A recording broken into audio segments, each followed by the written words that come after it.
نەورۆز هێمای سەرکەوتن و هەڵسانەوەیە بۆ کورد. پێت وایە پێویستە چی بکرێت بۆ ئەوەی لە شکستەکانی کەرکووک و عەفرین بەسەربەرزی هەڵسێتەوە؟ بەڕاستی ئەو نەورۆزە دەتوانم بڵێم نەورۆزێکی ماتەمی نییە، جیاوازە لە ساڵەکانی دی، لەبەر ئەوەی شتی زۆرمان لە دەستدا ئەم ساڵ فەرقی هەبوو لەگەڵ ساڵەکانی دیکە. بەڕای من وەکو گەنجێک ئەمە حەزمان لێیە هەموو سیاسەتمەدارەکان ڕای خۆیان یەک هەڵوێست بن لە بەرامبەر بەرژەوەندی نەتەوەی. نەورۆزۆمە ئەف سۆڵە هەندایەوەکی گوت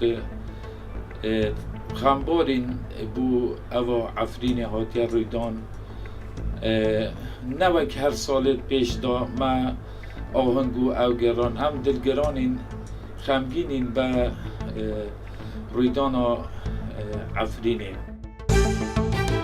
بەڕاستی ئەو نەورۆزێکی خۆش نییە و کورد لە هەر سار پارچەی غەمبارە غەمگینە، دەبی ئێمە شتێک بکەین تا لەوەی سەرکەوین بەسەر هەموو دوژمنانی کورد. دۆزبایەکی گەرم لە هەر چوار پارچەی کوردستانەکەم بە تایبەتی عەفرینی خوێناوی کەرکووکی لەدەستچوو ئەم ساڵمان نەورۆزێکی زۆر هیشک و خەماوی لەنەو هەر چوار پارچەی کوردستان بەداخەوە بۆ خەڵکی عەفرین و ئیهانەکردنی ئەو خەڵکە داماوەی